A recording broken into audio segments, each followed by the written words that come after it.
Hi guys, it's a guy Ulumde, and today we'll be solving another one of the most commonly asked tech interview question. It's the longest increasing parts in a matrix. It's a DSA problem that's commonly asked by top tech companies including Google, Amazon, Netflix, Meta, Apple, Microsoft, and other top tech companies. The problem statement states that find the longest strictly increasing path in a matrix of positive integers. A path is a sequence of cells where each one is 4 directionally adjacent, up, down, left, or right to the previous one. So what this problem statement is trying to tell us is that we should find in this matrix the longest strictly increasing sequence of cell. So when we say strictly increasing, it means that it's actually not two cell in the parts must have the same value. They must be strictly increasing. So, and as we can see, we see that as we move from 1 to 3 to 4 to 5 to 8, it produces the longest strictly increasing sequence of cells, which is actually 5. Why? Because we have 5 cells in total right here as we navigate from 1 to 8, and these cells are strictly increasing, and they actually form the longest paths that can be discovered and traversed in this particular matrix. From any cell, we see that we can move to a neighboring cell that has a larger value, right? Like now we can move from cell 1 to cell 5 or cell 1 to cell 3. So therefore we can say that this particular matrix now can be represented as a graph whereby the cells in the matrix represent nodes in the graph, and then the relationship between the edges is given by as a move from a cell with higher value or with lower value to a cell with higher value, right? So a move from a cell of lower value to a cell with higher value. And this is it right here. But why we come across this type of graph is because it was given in the problem statement that we are actually finding the longest strictly increasing paths in a matrix, meaning that the paths along the matrix has to be strictly increasing. So that's give room for directional nature of the graph. So the graph is directional in the sense that we can't just move anyhow or any part. We can't take any part in the graph. We have to move from a cell of lower value to a cell of higher value, so it is directional. Another thing we can draw out and can observe is that the graph is acyclic in the sense that it doesn't form a circle. And why is because it is not bidirectional. It does not go in two directions, meaning that you can't go this way and go back this way, right? It only go in a single direction from because we can't have a cell. A cell is either gonna be lesser than strictly lesser than or strictly greater than. So you can't have the arrow going in this direction and pointing back as well. So it only goes in one direction. So therefore it is acyclic. So, and that's what we explained right here. So it is directed and it is acyclic. Now, how do we traverse this graph? One way we can traverse this graph is actually to one way we can traverse the graph and then find and return the longest increasing parts is that we actually should check each of the cell. At each of the cell, we try to find the longest increasing parts, the maximum increasing parts, and try to evaluate the maximum for each of these cell. What I'm trying to say is that we are gonna try to check for this cell 1 and try to figure out what is the maximum increasing part that we can take from cell 1. We can either take this part 3 or take this part 5, right? Because both of them are actually increasing. They are strictly increasing in nature, because this is 1 year, but this is 5 years, and this is also 3 years. So you can take either part. So now try to figure out the maximum parts that can be achieved from this cell 1 and try to check it out for cell 5 and cell 8 and cell 3 and cell 4 and every cell, and try to find the one that is maximum, the one that will yield the maximum number of parts of increasing parts, strictly increasing parts. We can actually detect and solve this problem that way, right? By trying to check for each of these cells, navigate through it to detect this and calculate its maximum increasing parts, and then trying to do that for each and every cell. So the one that is maximum out of them will be the answer. Now, to do that, we need to figure out how to find the maximum increasing parts or maximum strictly increasing parts for a particular cell, say cell 1. Let's say cell 1. So now doing this, now it means that at cell 1 we have to call a DFS on these two cells. Why? Because these two cells, in fact, we have to call a DFS on every possible neighboring cells, right? So as to find the maximum increasing part. Now, because of it has two neighboring cell, which is this cell 3, which is positioned as 1, 0, row is 1 and column is 0, and this second one, which is positioned at row 0 and column 1. These are the two cells, and these two cells satisfy the condition because they are strictly increasing. So we can take our parts from them, we can take our parts toward them, right? So now what we need to do now is to evaluate the parts at these two these two separate parts. Going down from cell 1, this particular cell with value 1 to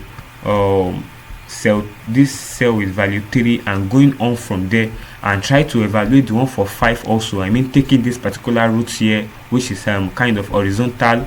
So, and then the maximum between the two parts plus 1 is what we are gonna do. Why? Because we have to add 1, because we have to include this particular cell with it, right?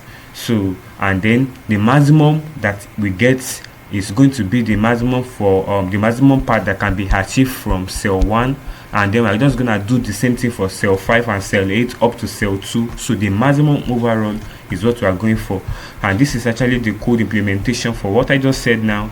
So first of all, we're gonna set the part to 1 by default, so that 1 represents that cell. So we know that minimum part will be 1 because of that cell, right? The initial cell. So now we're gonna glance through the neighbor and perform a DFS on it. And what I mean by that is that we iterate through the neighbors, and for each of its neighbor, for 1 now the neighbor is 5 and 3, right? So for each of this neighbor, we are gonna check if value of the neighbor is greater than value of the cell. That is the very much criteria that we consider it as a valid part, right? It has to be strictly greater, so meaning that it has to be greater than the value of the current cell. So then if it is, then we just have to try to go and perform a DFS on that particular neighbor. So the DFS is gonna get us the maximum part that could be achieved, the maximum strictly increasing part that could be achieved from that neighbor. Then we are gonna add 1 to it because we have to include this particular cell to hit, right? So adding 1 now means that what it's trying to say is that we are going to perform DFS on 0, 1, meaning that on this position, this coordinate 0, 1, so the value it brings, we are going to add 1 to it so it has to include this particular current cell. Similarly, we are going to perform, so we are going to save that we are going to save the maximum value that is returned as a maximum part, right? So we are gonna do the same thing for this particular second cell as well. And what I mean is that we're gonna call DFS on this neighboring cell so it can find the maximum part that we can find from this node 3, right? It's gonna add it to 1, then it's gonna add it to 1, right? So that you can include this current one. So adding it to 1, it is now gonna look at the maximum between the previous maximum. What we mean by previous maximum is the maximum that is derived from this node 5 initially. So it's gonna look at the maximum between node 3 and node 5, and that's gonna be returned as the maximum part. So and then we just keep on doing it for the second one and the third one. So that maximum part that is returned will be the maximum part that could be ever achieved from this first cell 1, right? So we're gonna do the same thing for cell 5. We're gonna do the same thing. So the maximum is what we'll be keeping track of. Now, one thing that we need to talk about is that the fact that this graph is actually DAG means that it is directed acyclic graph, just like I explained earlier that it is directed and it is acyclic. So because it is acyclic, it cannot go back. So even if this current node 5 and want to perform a DFS, it won't go back to node 1, right? Because look, it's not going to satisfy the condition that we place here, right? If value of neighbor is greater than value of his cell, because this neighboring cell 1 is not greater than 5. So therefore, even when we are trying to consider the cells, trying to take a part here is not gonna go, and because of that we don't need to keep track of visited cells, right? So okay, fine, we have visited this cell before, we don't need to keep track. Why? Because we're not going to visit it twice. If we can visit this particular cell and visit this particular part, I mean from this part here and here and here, so we can't come here again now and visit this part again. No, it's only one directional. So just like you can see this arrow, so these are the possible paths that you can visit. You can go from 1 to 3 to 4 to 5 to this. So but we can never go from 3 back to 1. So no need of keeping track of any visited cell. Just let's move on. And one optimization is that we can do well to keep track of the value at each cell. That's what we call memoization, right? So because look at a situation whereby we visited this particular, or let me say not visited, but we actually reached this particular cell 3 times. Imagine from this part now we reach this one. Why? Because it is a valid path, right? Because at this point 7, imagine we are at the current node 7 or current cell 7, we see that we can take up this path along this direction. Why? Because 9 is greater than 7, right? So similarly, you see that we have touched 9 here. So similarly, the same way, if we are at this current node 4, we can still touch 9 because it's a valid path, and if we are at this current node 2, we can still touch 9 because it's a valid path. So this actually means that at every time we will want to be finding out how many the maximum continuous path, or let me say the maximum let's check it again from the problem, the longest strictly increasing path from this cell 9, right? Meanwhile, we know quite well that visually looking now, we can conclude that the maximum path from node 9 is 1. Why? Because there is no node in this cell that is greater than 1, right? And that is greater than 9, so the maximum is just 9. So but we will be forced to keep on calling it each time for each of these positions. So whereas we can easily keep track that, okay, since we have calculated it the first time, no need of having to calculate it again, and we can do that using a hash map, right? So whereby whenever we calculate the value, the maximum for 1 or the maximum for 5, we will just put it in the hash map. So whenever we have another path that is trying to pass through 5, instead of having to calculate it again, we just try to check it inside the hash map if it exists. So instead of having to calculate 5 to 8 now every single time that we maybe from this position now, instead of having to calculate 5 to 8 from this position, we will just know that, okay, 5 have been calculated at first, one time ago, and then it has been added to the hash map. So we just try to check it out in the hash map, and it just give us the value, which is going to be 2. So instead of having to calculate it every single time we come across the path. So that's how we'll be solving this problem. We'll majorly be using this actually code implementation. So and this actually help us to solve the problem for any cell, right? So it means that at any particular cell, we can easily traverse the neighbors, and then for each of these neighbor, we will use it to identify the maximum path. So at the end of the day, for that particular cell, it's gonna be returning the maximum path that you can achieve after considering all its neighbor, the maximum path from all its neighbor. So meaning that all we just need is just to do this function, repeat this function for each and every cell, right? We repeat this for this. So and for each of them is going to be returning a maximum path. So we just need to keep track of the highest maximum path. So let's go into the code implementation and get this problem solved. Thank you. Alright, let's go into the code implementation for the longest increasing paths problem, DSA problem. So we are going to be collecting the matrix, right, which is a list of integer. So and then we'll be returning an integer, right, which will represent the longest increasing path that we can strictly increasing path that we can find. So let's call it m to be the length of our matrix, which will represent the rows, length of the rows, and let n represent the length of the columns, and we can get that by saying matrix of 0, right? So and also let's define the maximum path variable, so that will be set to 1 by default, right? So right, because at least the first cell, okay, let's place the condition that if not matrix, so right, so in situation whereby there's no matrix, we will just want to return 0. So definitely we know that once there's matrix, then definitely there's at least one cell, and that signifies one path, right? So we just want to set the maximum path to 1. So what we want to do also is to define the DIRS, which will represent the direction vector, something like a direction. So in case you want to consider the neighboring cells or adjacent cell in the matrix. So because don't forget that we are dealing with paths. So when we consider a particular cell, we want to look into its adjacent cell, neighboring cells. For any cell that is greater, we are trying to search for any cell that has the value that is greater than the current cell, so we can navigate through that path. So to be able to navigate through it, we are going to be needing this this set of direction that will represent the up, down, left, and right. So 0, -1, right? So -1, 0, and 1, 0.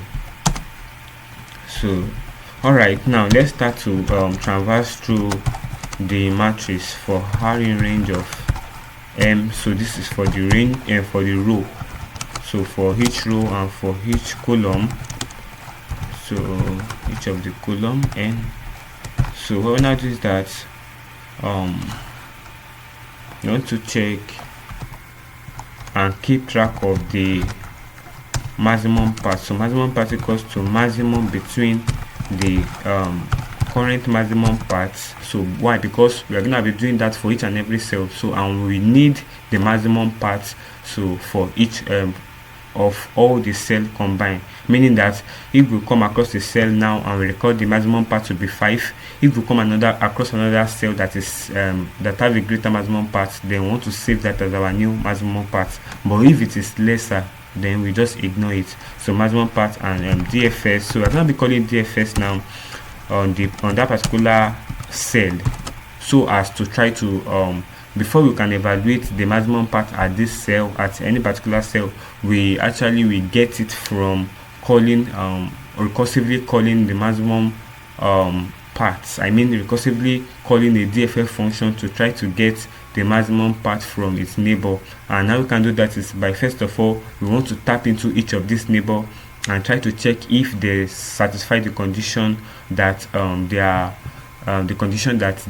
value of the neighbor must be greater than the value of the current cell, right? If it's satisfied, then we can proceed to evaluate the paths by tapping more and more deeper into the neighbor, so we can sum up the possible paths from that particular neighbor.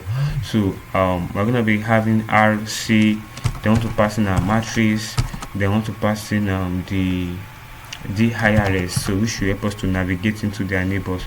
So if we can by the time we return the DFS, that is the maximum path, we are going to be adding one to it. So that one will be the this current cell.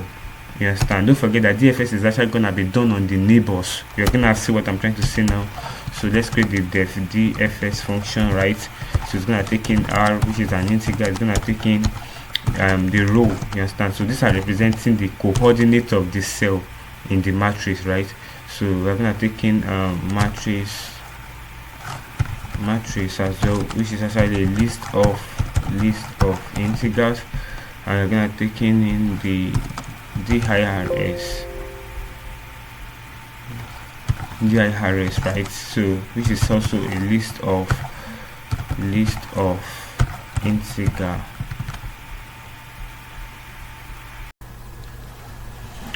So like we know, this function is going to help us to navigate through the neighboring cells of the current cell, so it can try to find out the maximum paths from each of these neighboring cell, right? So let's define this variable that helps us to keep track of the the maximum paths across each cells. So let's set it as 0 by default. So we are going to be iterating through the neighbors, and how we can do that is by iterating through dir in dirs, right? Because that bears the coordinate. So let's create the row and the new column, so to be r plus dir of 0, and the column should be c plus dir of 1, right? So now we have this new coordinate which will represent either the up, down, left or right neighboring cells, and we just want to check if it's within bound. So this is going to help us to keep track of whether that particular row and column index is valid within the matrix, right?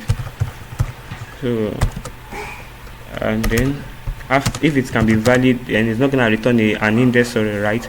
So then we can, another criteria for the longest increasing paths is that the value of this neighboring cell must be strictly greater than, so it must be strictly greater than the value of the current cell, right? So we are gonna do this by checking if matrix of row of column is greater than the one of RC, right, which is the current row and column. So if it is, then what we want to do is that we want to kind of keep track of the maximum paths by first calculating the maximum path, and then keeping track of it by choosing the maximum between the pre-existing maximum path and this particular one. And this is how we calculate this one.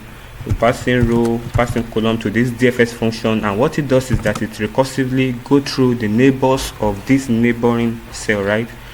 We're gonna pass in the matrix, we're gonna pass in the IRS as well, so it's gonna return a value, right? So and then we just want to plus that value with 1. Why? Because it has to include this neighboring cell itself. So what we are trying to do in essence is that we are trying to keep track of the maximum path so far. So for maximum path from the neighboring cell of the current cell. So and eventually, after we consider all neighboring cell and we can now have the maximum path, we just return that now to this function above here. So and then, so you see, this is what we need to solve this problem actually. So we have a function, this first one, that is actually calling DFS on directly on the cells, right? It's calling directly on the cells, and for each cell that is calling it on, it's now recursively calling it on its neighbors, on the neighboring cell. So and keeping track of, first it keeps track of the maximum paths between the neighbors of a particular cell, and from that it now keep track of the maximum path between the cells themselves. I mean between each of the cells that we are considering, that we are iterating to here. So alright, let's define the is within bound. It's within bound. Don't forget, we define the function. We use the function called is within bound to keep track of the row and column indexes, so to help us check if they are valid. So within the matrix, so whereby the matrix is actually a list of integers, right? So now and then the return of this will be a boolean, right? So I want to do is I want to return the row needs to be between 0 and len of matrix, right, which represent the rows, and also the column also needs to be between c and len of matrix of 0, right? So and this just signify that the row should be between 0 and the length of matrix, while the column should be between 0 and length of matrix of 0, which represent the column, right? So now this is the matrix variable now, and this is it. We are trying to call the longest increasing, and so this is how we define the matrix, and then we call it in the longest increasing path. So let's run this code and see how it goes. So we see that none is actually returned, and why is because we actually did not return anything from this longest increasing path function, right? So we how to return the maximum path here, right? So that's gonna be our maximum path. So let's run the function again.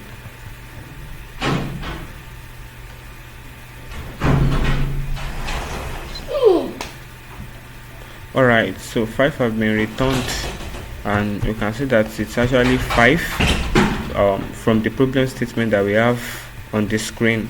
So the maximum path is actually 5 from 1 to 3 to 5 to 4 to 5 to 8. So that's 5. So I hope you understand this, and that's how to solve this problem. Thank you. Do well to like, comment, and share, and subscribe to my YouTube channel. Thank you.